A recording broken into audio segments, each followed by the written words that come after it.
Happy BOOKATHon, everyone! Joby, say happy BOOKATHon! Say happy BOOKATHon!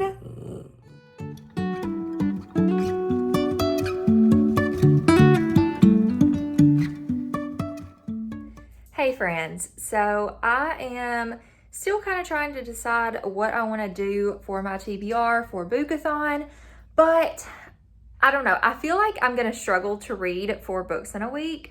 So my thought process is read a graphic novel. And I don't currently own a spooky middle grade graphic novel. So I thought it might be fun to include in the vlog since I don't really have a lot of things other than just me rambling about books to include. If I took you guys along with me to bookshop and see about getting a spooky middle grade book. So why don't you guys just come along with me and we'll see what I can find.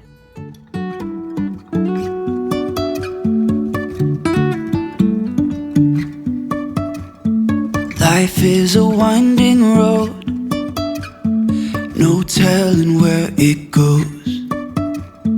Driving through days and nights, won't stop for traffic lights.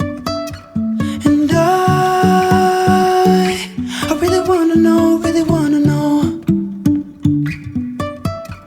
if I will ever figure out where the road goes. Even if I'm falling down, I will keep on searching for my highs. You can say I lost my mind, I will keep on holding my head high. Even if the sky is falling down.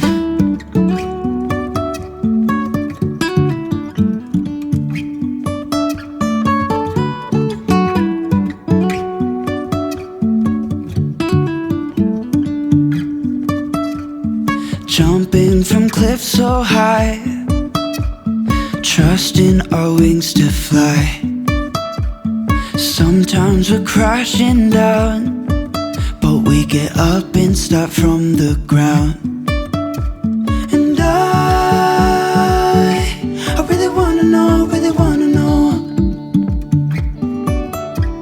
if I will ever figure out where the road goes. So I'm out at the bookstore now, and unfortunately my Barnes & Noble, or not my Barnes & Noble, I wish I had a Barnes & Noble. My Books A Million does not carry a lot of graphic novels, or a lot of graphic novels that I would like. There were a few, but I've already read them, and I feel like I'm getting to the point where I've read most spooky middle grade books that are out there. I did pick up Shark Summer, which is a book that I hadn't heard of, but I found out that it was more YA and I didn't want to grab that. So I didn't end up getting a graphic novel. So I'm still on the search. But I did pick up The Edge of In-Between by Lorelei Saverin because this just came out. And you guys know I've been on my Secret Garden kick. So this won't fit in for the readathon. It's not a... People are looking at me. It's not a, like, spooky book. I mean, there are ghosty things on the cover, so maybe it can be. I don't know. But it's more like fantasy.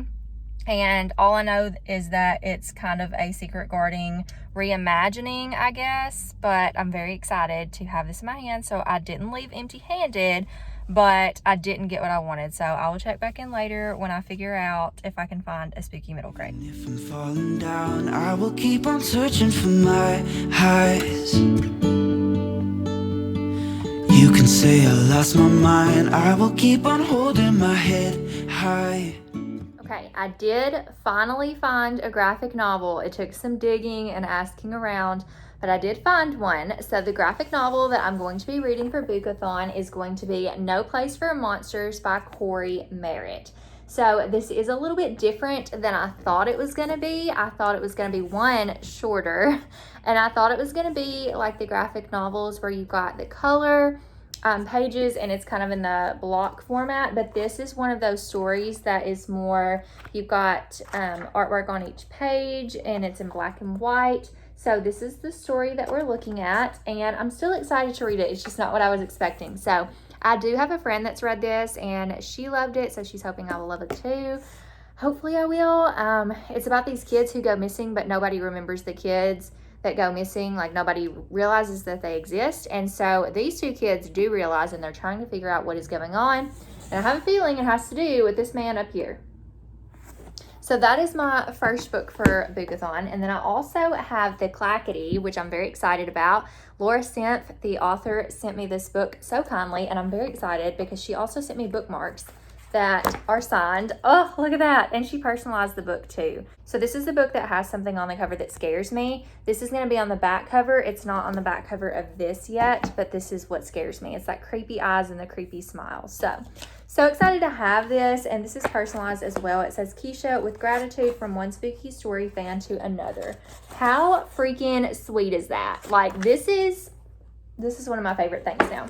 So I am going to read that book. That one's going to be super good as well. This girl's aunt gets taken by the Clackity, I think, so she makes a deal with him to get her back, and there's something to do with, like, she has to help catch this serial killer ghost, so that's going to be super fun. Then I have The Ghouls of Howlfair by Nick Tomlinson, which this is going to be for the book with a creepy word in the title. So ghouls, howl, creepy words. So this is the cover of that book. How cute is that? Or creepy. I mean, it's the same thing, right? So I'm very excited to read this one. It doesn't have any pictures in it, and it's a little thick. I'm intimidated to read all these books. I was like talking to Ashley, and I was like, let's just do 4 books, like 3 books, and then if you want to do the like buddy read book, then we can do that. And then I was like, gosh, I don't know if I can read 4 books in a week. So we'll see how this goes. But this one is about a girl who's trying to figure out if the legend of Howlfair is true or not. I don't really know much about it other than that, but I'm excited for that one. And then I also have the buddy read, which is Strange Star by Emma Carroll. You guys know that I loved Letters from the Lighthouse. It was so good. Jovi, what are you doing? She thinks somebody's at the door, but it's our neighbors. So anyways, I'm very excited to read this one. This one is kind of like Frankenstein inspired, so I'm curious to see what that's going to be like. This is also a beautiful book. Very excited to read this one as well. So this is my stack. She's thick, and I don't know how I feel about it because that's a lot to read in a week when I've been in a reading slump, but very excited to read these. Make sure if you guys are participating in BOOKAthon to share with me down in the comments what you guys are reading as well. That would be super fun to find out. But I'm going to go ahead and jump into these. As you can see, I have started a couple of them already just because I'm trying to hopefully make this go better than I think it is in my head, because I'm like, I cannot be the host of a readathon and not read all the books. So I'm going to read all the books. We're going to do it. I'm going to go grab some dinner real quick, and then I'm going to make some... You guys, I've been really obsessed with this tea that I'll make later. And it's like, is it real tea? I don't know. But it's like a tea concentrate. I've been really obsessed with it. So that's probably what I'll have after dinner. But I'm going to go make dinner, eat that real quick, then grab some tea and get started with one of these books.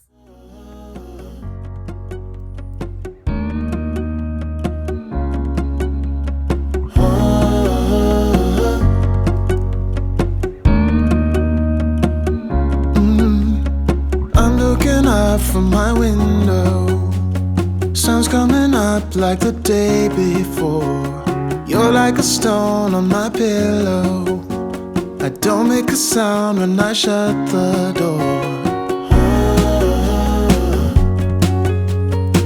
You don't have to wake up yet. We can spend all day in bed. I'll put the TV in the room. We'll have a Netflix marathon. Kenny G saxophone. We'll order in a bunch of food. I'll put your favorite music on all the way baritone. Yeah. Shut the lights, go infrared. I finished book 1 of BOOKAthon. So I first read No Place for Monsters by Corey Merritt. This is a graphic novel that is kind of set up similar to how maybe Brian Selznick does his books, where you have some pages that have a lot of illustrations or a lot of writing and some pages that don't. This is also blurbed by Jeff Kinney, who wrote Diary of a Wimpy Kid, so I definitely feel like this could be potentially like a darker Diary of a Wimpy Kid. Another blurb on the back by Brian Selznick, actually, says that this is a haunted house version of Charlie and the Chocolate Factory. So if that kind of gives you the vibes for this book, to me, the characters look very much like Phineas and Ferb, that art style, but I found out that the author actually wrote the Pop Tropica books, or he didn't write them, but illustrated for them, and Pop Tropica was a website before books, but I'm just familiar with the books. So that is probably why this illustration style looks familiar to me. Anyways, I think I'm going to give this one 3 stars. I thought it was good. I enjoyed it, but I don't think it's going to be super memorable. So when I give a book 3 stars, for me that means that I enjoyed reading it. It was good, but it wasn't something super memorable, and it wasn't something that I think with middle grade books, I like when they have kind of a moral of the story or something I could take from it. And this one didn't really have that so much. So I didn't dislike it. I thought it was good, but I wish there was just a little bit more to it. There just felt like there was something missing, but I still think it was good. I think if you like middle grade spooky graphic novels, then you should definitely check this one out. My favorite character was hands down Willow. I'm not going to tell you who Willow is, but just know Willow is my favorite. This guy is super creepy. But yeah, there's lots of spooky things going on. There's kids that go missing and nobody knows that they're going missing because nobody remembers that the kids exist because their memories are being taken. And so nobody knows that these kids were real. And so somebody's taking them. And Kat and Levi are the only ones that know what's going on or know that these kids are going missing. So they're trying to get to the bottom of it and trying to kind of figure out what's in the darkness and how they can stop it. So I do think it was good. Like I said, if you like middle grade spooky graphic novels, I think you would enjoy this one. So pick it up, give it a try. There is also a sequel to this. I haven't decided if I'm going to pick it up yet, but yeah, I'm still kind of pondering my thoughts on this book, but initial thoughts are I liked it. I like that the illustrations were throughout. It was a very quick read, great option for a readathon. Willow was my favorite. I like how one of the elements of this book, like what was kind of drawing the kids in or maybe confusing the kids or how the kids were being kept an eye on, was something that is very connected to children and something that could be easily deceiving if it was sinister. So yeah, I will just say that. But I finished my first book, you guys, so it's going well because it's just Sunday. So doing very well with this, and hopefully I will continue to read quickly and get through these books this week and actually read all of them. And if I do read all of them, I may try to squeeze in another, but we just will have to wait and see. Show me what it's like to be circling among the clouds, because without you by my side, I would be stuck here on the ground. You're lighting up the way, I can see the road ahead of me. I won't be stumbling in the dark. Your eyes are shining like the stars. I was down until you saved me, until you set me free. My eyes were closed, now I see clear as day. And I just wanted to say that you can take me high.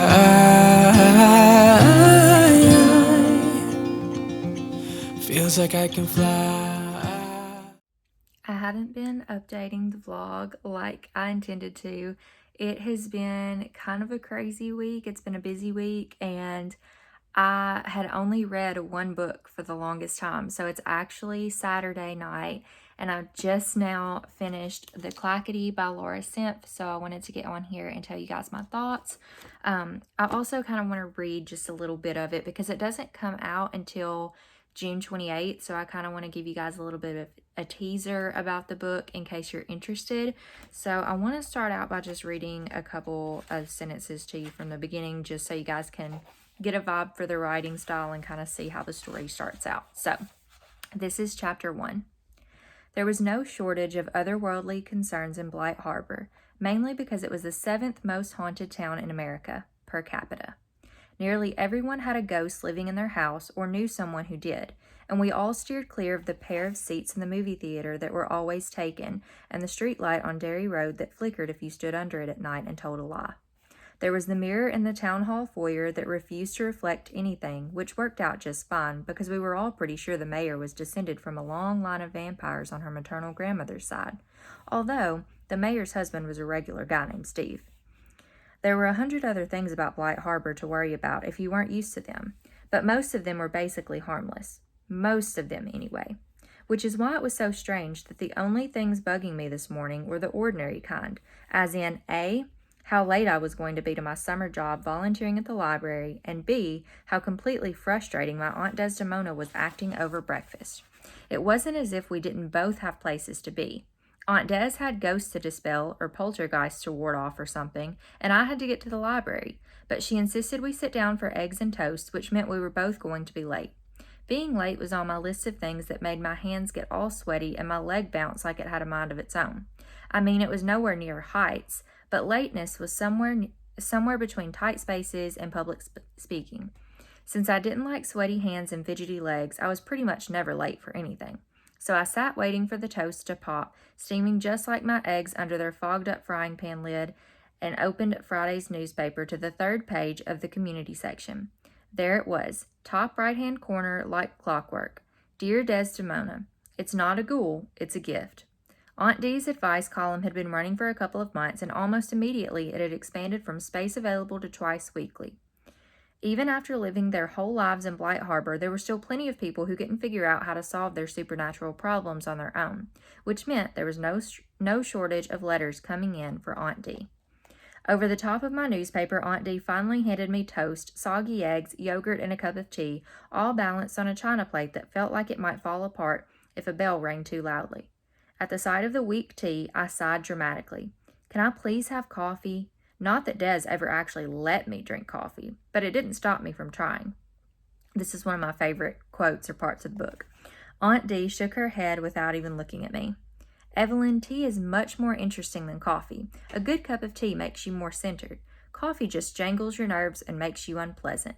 Aunt Dee put a hand on my bouncing knee to calm it and raised a see what I mean eyebrow at me. Besides, you're too young. Well, you're like 50, so you shouldn't drink coffee because it will keep you up past your bedtime. It wasn't my best comeback, I know. Aunt Dee turned to me in mock horror. Evelyn Von Rath, I will have you know I'm turning 46 next month, which makes me nearly 4 times your age, which means you are 4 times wiser and I should listen to your sage advice, I finished for her. I'd heard it 1,000,000 times. I loved my Aunt Des for lots of reasons, including how predictable she could be when she was in full-on responsible adult in charge mode. I also loved how easy it was to tease her about it. Correct. Aunt Dee sat down on the chair to my right. And I'm going to stop there. So that is like the first almost 3 pages of chapter 1. And I just wanted to give you guys a taste of it because I love the writing style of the Clackity. I really love the story. I want to kind of sit on it and ponder my thoughts on it and see how I feel in a couple of days. So I'm not going to immediately rate this one, but I will tell you guys I really enjoyed it. I started to tab it, but I didn't tab as much as I thought I would, which doesn't mean the book wasn't good. It just means I tabbed things like quotes that I like or parts that I like, or like morals and stuff, like if it's got like a moral of a story or something similar to that. So that's kind of what I tabbed, but I did really enjoy the story.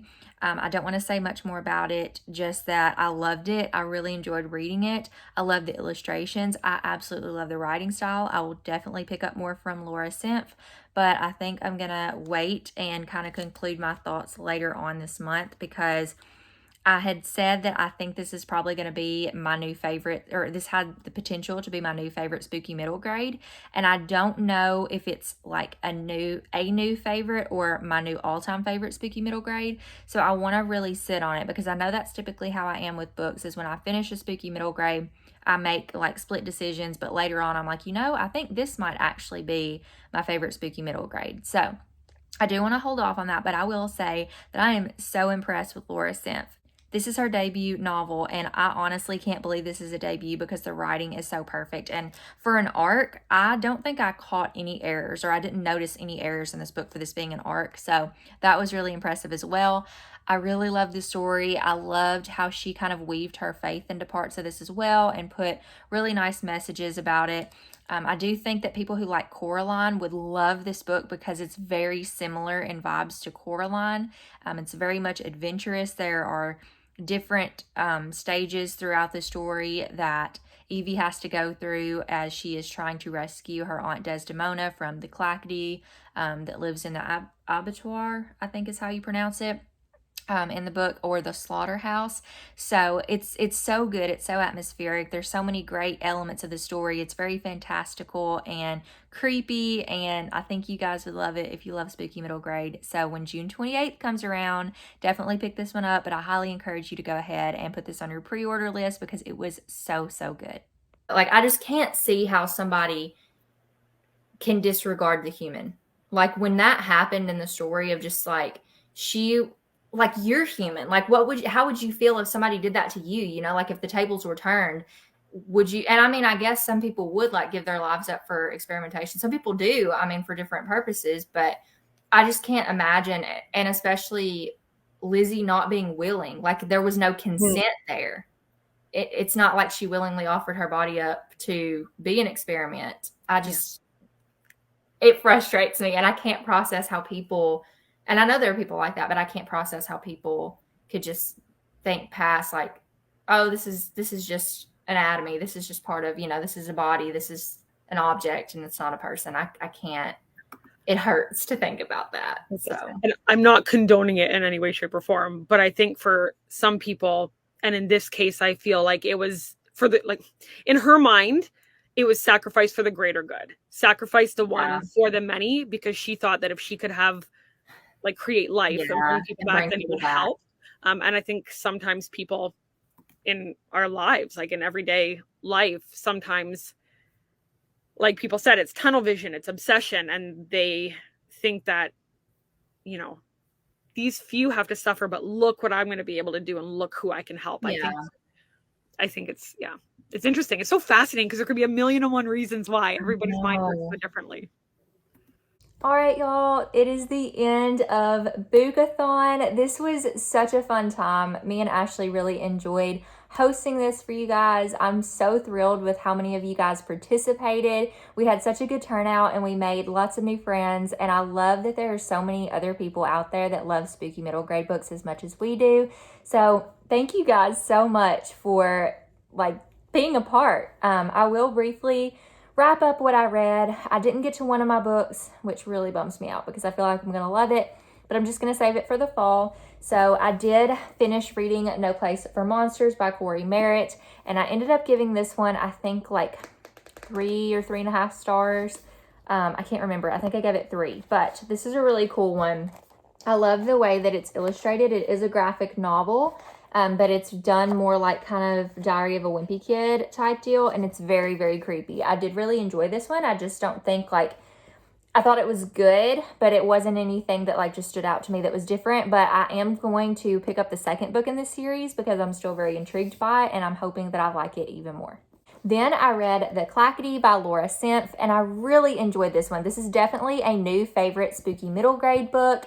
I loved it so much. If I had to critique one thing, which this is a very small critique, I'm settling on 4.5 stars, but I'm going to give it 5 stars on Goodreads because I feel like this book deserves all the praise. Laura is an incredible writer. For this being her debut, I'm so completely floored by how well this was written. And this is an arc. I could not find if I saw one, I don't remember it, but I could not find any errors in this book. And I'm wow, this is her debut. She is a really awesome writer and maybe has a really awesome editor. I don't know, but this is phenomenal for an arc. Loved it so much. Her writing is one of my favorite writing styles ever. If I ever write a spooky middle grade book, I can only aspire to write half as good as what this woman writes. It's incredible. I loved the setting of the story. I love the spookiness of the story. It was very reminiscent of Coraline, which I know some people have said, and I think it's been kind of divisive on whether or not people like that it has similarities to Coraline, but I absolutely loved it. You guys know that Coraline is one of my favorites, and so I definitely love this one so much. And I loved the messages that Laura was portraying throughout this as well. My one critique is that I wish that there was more of a quoted message. There were lots of points, I did tab this, I just didn't tab it a ton, but I just wish that there would have been more points like where I knew what the message was, and it's very much so to be brave and be wise and to face your fears, and just like all the spooky middle grade books, I feel like it's very similar in those things. And I loved how she kind of weaved some other things in here as well, as far as how her faith plays into it as well. I loved that so much, but I would have loved to have seen just like a quote, like something deeper for like in writing, because I knew in my head what she was going for, but I wish I saw something just a little bit deeper in writing, and I know that she can do that. So I have no worries about future books from her. I found out that there are going to be 2 more books in this series, and I'm so stoked for it. So I'm very excited to read more from Laura Simpson. She's definitely a new favorite author. And then the last book that I read was our group read, which is Strange Star by Emma Carroll. You guys know that I did read Emma Carroll's Letters from the Lighthouse and loved it. So that kind of influenced me bringing this up to Ashley for why to read it for BOOKAthon. And when Ashley heard that it was about like Frankenstein or inspired by Mary Shelley's Frankenstein, she was like, oh, that's what we're reading. And I feel like the response was that most people rated this 4 or 5 stars and they really enjoyed it. So I'm so glad that so many people enjoyed this one. Ashley gave it 5 stars, and I think I'm going to settle on a 3. And it's not because I don't love Emma Carroll and her writing, but I think that it's maybe I don't like this type of story as much. It was really slow for me reading it, and I had to end up listening to the audiobook as well to kind of help me through it. It's very gothic. It reads kind of like an adult, honestly. It's not an adult book, but I feel like this is a good book to kind of bridge the gap for adults who are wanting to read more middle grade, because it doesn't come off as like really immature or very kiddie to me. I think it's a really good book for adults as well. So I think kids and adults both could enjoy this. It does lean very heavily on Mary Shelley's Frankenstein, and I think it's a really cool fictional account of how Mary Shelley got her inspiration for Frankenstein. So if you are someone who's obsessed with Frankenstein, definitely pick this one up. I have not read Frankenstein yet, so I feel like I couldn't enjoy it as much. But I did think it was a good story. I did finish it all the way through, and it definitely made me think about some things, especially like scientific things of how we've progressed in science and how people have been experimented on and different things like that. But overall, this was just a 3-star for me. And then I did not, unfortunately, get around to The Ghouls of Howlfair by Nick Tomlinson, but I really wanted to. It was just a really rough week. Like, it was a good week, but I was very busy with work. When I got home, I was so tired, and it took me a lot to just get through. Like, this is a lot to read in a week. Like, just looking at how many pages that is, that's a lot to read in a week. So, like, adding this on top of that is just a lot. So, I am still planning to read The Ghouls of Howlfair, just not for BOOKAthon. But anyways, that is all the books I read. I hope that you guys enjoyed participating. If you did participate, thank you again so much. We love you guys. We could not do this without you. We will definitely do it again in the future.